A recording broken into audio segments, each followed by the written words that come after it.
আজকে সারা রাত ধরে তো অনেক বৃষ্টি হয়েছে।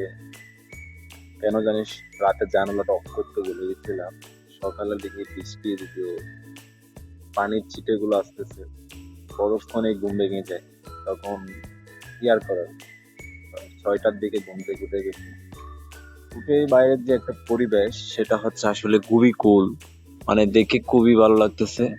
তবে আমি একটা জিনিস রিয়ালাইজ করলাম গতকালকে, আমার ডাবি ক্যাম্পাসে কিংবা বাইরের অনেকে অনেক ভিডিও আপলোড দিতেছিল, মানে ভালোই বজ্রপাত হয়েছে। তো এগুলা দেখে দেখে তো অনেক ভালো লাগতেছে, সবাই শেয়ার দিতেছে, মারাত্মক এডিটিং, অনেক কিছু। বাট এরই মাঝে আমি নোটিস করলাম অনেক জায়গায় এইসবের কারণে প্রায় 10 জন 15 জনের মতো মানুষ মারা গেছে। আর ইভেন আমাদের যে ঢাকা বিশ্ববিদ্যালয়ের অপারেটর বাংলা, সেটাতে ইস্ট ওয়েস্টের 2 জন শিক্ষার্থী মেবি আহত হয়েছেন, সেরকম নিউজ আমি দেখছি। তো ওভারঅল কিছু জিনিস আমাদের সবার মাঝে শোক নিয়ে আসছে ঠিকই, অনেকে আমরা আসলে আনন্দিত বলা যায় এরকম টাইপের কিছু।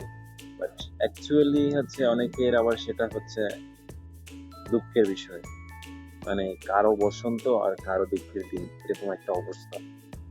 ওভারঅল এটাই। আমার ডিপার্টমেন্ট বিল্ডিংও দেখা যাচ্ছে আমার হল থেকে, সেটা আমার জন্য একটা কি, মানে ভালো সুযোগ, হল থেকে বের হয়ে ক্লাসে যেতে পারি।